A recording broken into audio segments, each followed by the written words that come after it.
Hello, everyone! Host Emily Adams back with episode 2 of Urban Tumbleweed.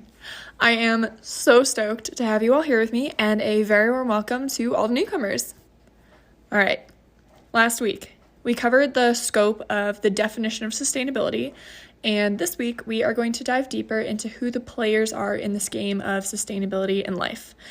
We're breaking this episode up into 3 parts: the individual, the government, and the corporation. And with each of these parts, I'll cover the areas of impact, relevant statistics, why it's important to focus on this area, and any actions that we have already or should enact in order to become a more sustainable society. And just as a disclaimer, this is all from the point of view of an American and is mostly based on American standards and norms. And I once again am going to apologize in advance for how many times I say the word sustainable. And again, while I don't necessarily condone turning it into a drinking game, I do support your ability to do so. And with that, let's get started.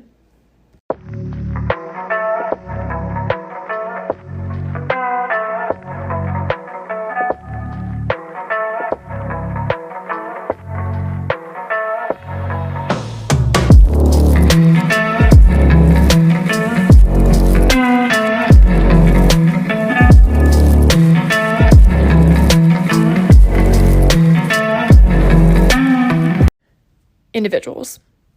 Like we discussed last week, individual efforts and impact seem excruciatingly pointless when you look at the collective problem of sustainability and society. We're just little specks of dust, And this perspective of not having the individual power of change and lack of acceptance of personal responsibility in a collective group can actually be seen in the 1968 social study, The Smoky Room Experiment. Social psychologist Bib Latane, sorry, I know I butchered that, and John Darley investigated the phenomenon of the diffusion of social responsibility, in which they hypothesize that if an individual is alone when they notice an emergency, then they are solely responsible for coping with it. And if they believe that others are also present, they may feel that their own responsibility for taking action is lessened, making them less likely to help. It can really be closely linked to the bystander effect. So these social psychologists, not going to try to pronounce their names again, hypothesized that passive behavior from other witnesses to an emergency will indicate to an individual that the event is not actually dangerous and thus influence them not to react. And this is mainly due to, social norms and factors like the desire to go with the group and to be accepted, and more or less to engage in some form of groupthink. The Smoky Room Experiment placed individuals in fake emergency situations in a variety of different group dynamics.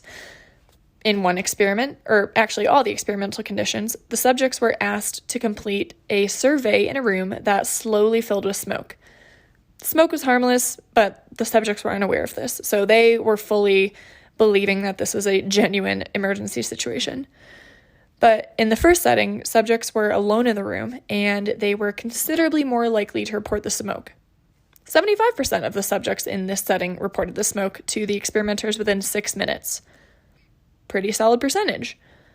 In the second setting, though, one subject was placed in a room with 2 actors who behaved indifferently towards the smoke. So when the subject noticed the smoke, the actors just kind of shrugged and returned to their work. And in this setting, only 10% of the subjects reported the condition of the smoke, which is insane. The third setting involved 3 subjects in the room, no actors, and only 38% of the subjects in this setting reported the smoke. So even though the room filled with so much smoke that the subjects began coughing and their vision obscured, they still didn't report it when they were in group conditions. And so you may be wondering why I'm going over a social experiment on a sustainability podcast. And this is really to highlight how we've gotten to the condition that we are in as a society. Because by just accepting that the responsibility to enact change does not lie with you as an individual, you're perpetuating the Smoky Room Experiment, and so are all the other individuals in this hypothetical room with you. But By enacting sustainable change in your life, you have the opportunity to make a change with all of the people who are also sitting in this smoky room. Your choices, collectively with others, of course, have the ability to sway corporations and governments through consumer choice and citizen voice. And your choices have the ability to spark interest and educate those around you. Your choices have the ability to make a collective change. And this is not meant to make you feel guilty, but rather to empower you to see that you have the ability to make a difference in your life and in others' lives. But with this empowerment, however, I do not want to perpetuate the guilt that is assigned to individuals by governments and corporations. Because yes, you as the individual have the responsibility and the opportunity to do as much as you can. You are limited to what you have. So the scope and scale of impact from corporations and governments are vast in comparison to individual effort, and therefore is where the majority of responsibility lies when it comes to enacting sustainable change. In fact, the origin of the phrase carbon footprint traces back to a PR campaign that was outlined by BP and its major oil backers back in the early 2000s as a way to reframe the conversation away from corporate accountability and place the responsibility on individuals to control their personal emissions. Which, like you are you, great. BP is BP, it's the scope and scale of impact is insane. And therefore, there's a disproportionate amount of responsibility placed on the individual when it comes to the discussion of sustainability. And while again, yes, we do have some degree of responsibility, especially as a collective, the sole focus of saving the world should not be placed on the individuals. And of course, with that being said, there are still a number of easy ways to initially get involved with sustainability. You could get involved with sustainability through a group at your workplace, or if they don't have one, you could start one. You could research what you buy, whether that be food or clothing or household goods, what their supply chain looks like, if they're local or organic, if they have natural ingredients versus lab-made toxins. You can then model your purchases after your morals.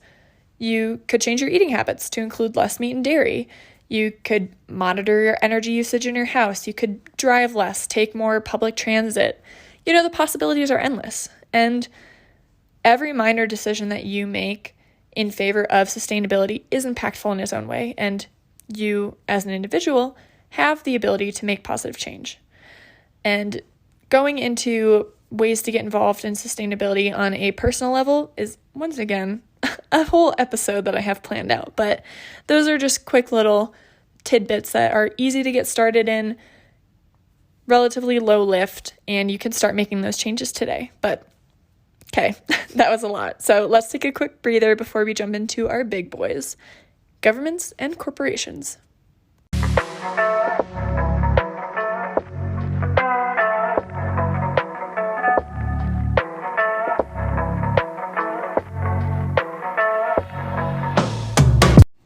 Governments.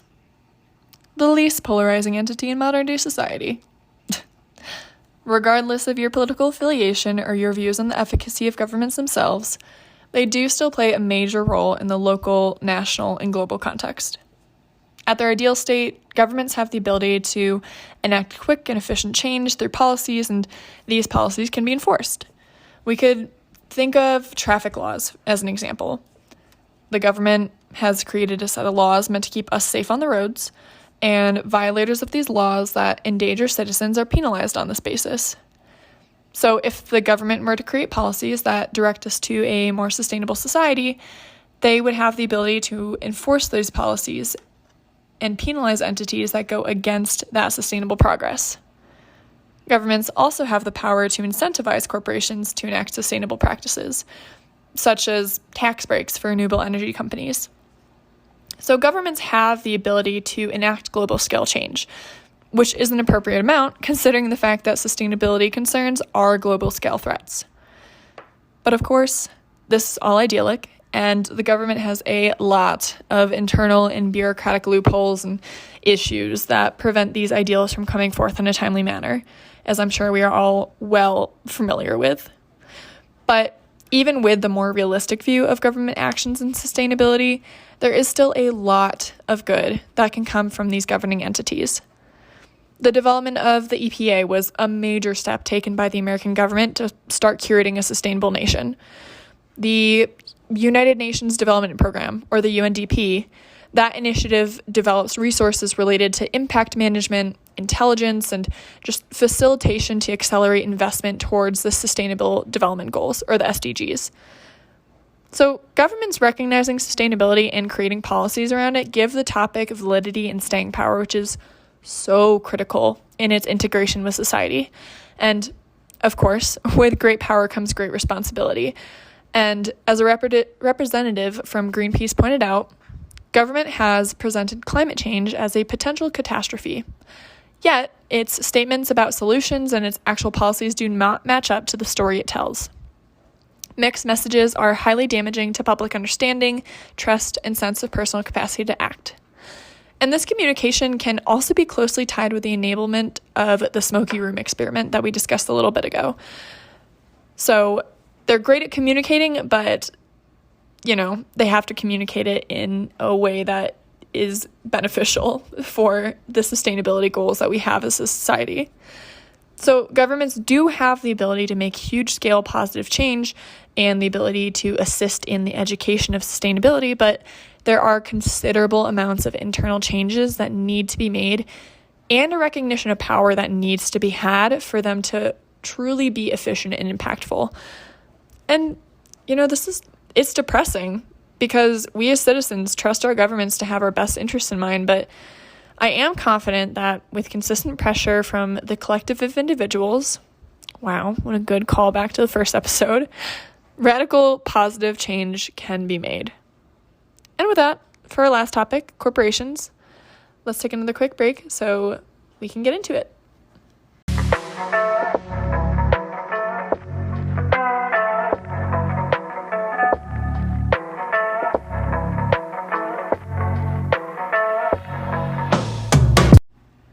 Arguably the biggest and baddest of them all, corporations. They have a scope and scale similar to that of governments, and they are the most involved in all things within the scope of sustainability. Corporations can, and do, directly profit off of exploiting natural and human resources, with little to no incentive to give back. But they also have the ability to enact change at a local, national, and global scale, with a timeline that typically supersedes that of the government. They're almost like a wild card. They have an immense amount of power, but it can be used for either good or evil in the context of sustainability. And as some background, and to once again highlight the scale of impact, studies have found that 100 companies are responsible for 71% of industrial greenhouse gas emissions since 1988, and just 20 major fossil fuel companies are accountable for 1/3 of all global emissions. That is insane. So what are we supposed to do with this wild card? And what has this wild card already done? Well, money talks. So as an individual consumer, we have the purchasing power to sway corporations to change their sustainability behavior in order to remain profitable and competitive. And this extends way beyond just one company. Corporations are very aware of market trends and what is necessary for them to remain competitive. So sustainable change for one company can act as a starting domino for other companies in their market, which can be local, global, or national. Alternatively, for decades, powerful companies have lobbied against action on a wide range of environmental regulations, both nationally and internationally, in the name of economic profit. Lobbyists have argued that changing the status quo of operations threatens the health of the economy, job stability, and freedom of choice for consumers.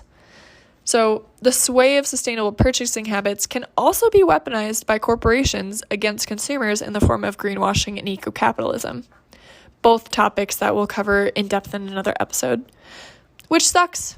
You would think that we would all want to do what we can as a collective society to make the world a better place. But thankfully, there are some corporate leaders who do have this mindset.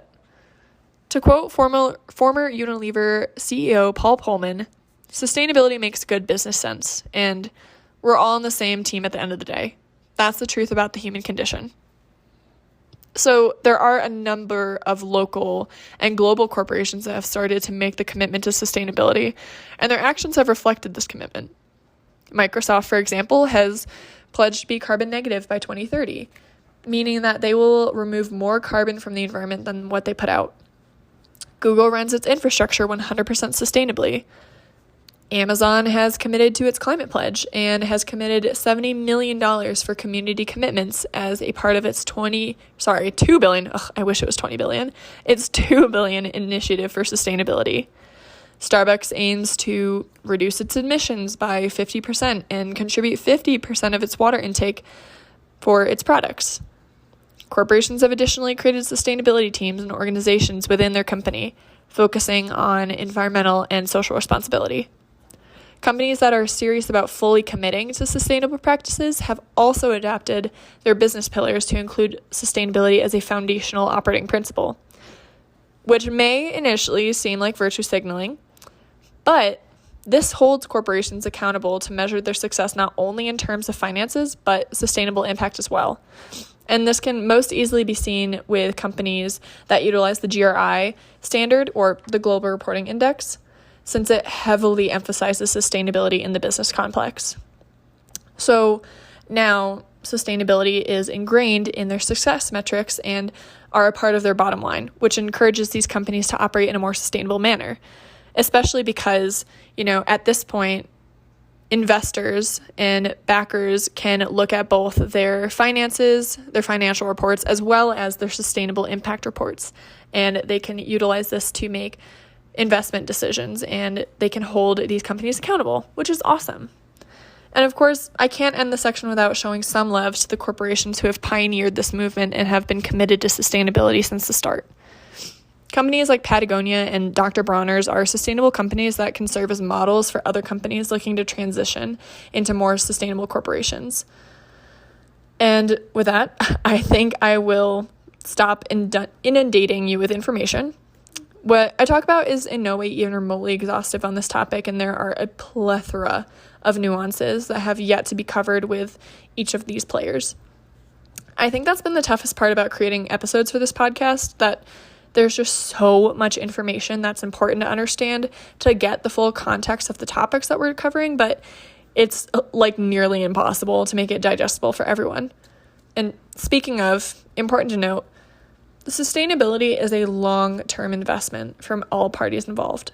You need to approach this topic with a big picture mindset and understand that the payoff is monumental, but it takes time. This is also not to advocate for an either-or action to be taken, corporations and government should be the only ones taking responsibility, or just corporations, or just governments, but rather it's to point out that we all collectively need to do our part as individuals, corporations, and governments in order to make radical positive change. If literally every single episode does not have the word collective in it, I'm doing this wrong, because sustainability is a collective effort, it's a collective outcome, and it's a collective benefit. So we need to do this collectively. And again, I'm a regular person just trying my best, and I would love to hear feedback from you regarding opinions or topics, and I would love to hear any ideas or suggestions that you have for future episodes. And all the works cited are also in the podcast description, so if you want to check out these articles that I've referenced or read in order to get a better understanding of this topic itself, would super highly recommend checking out all of the links in the description. And with that, thanks for listening, and I'll see y'all soon. Stay rad!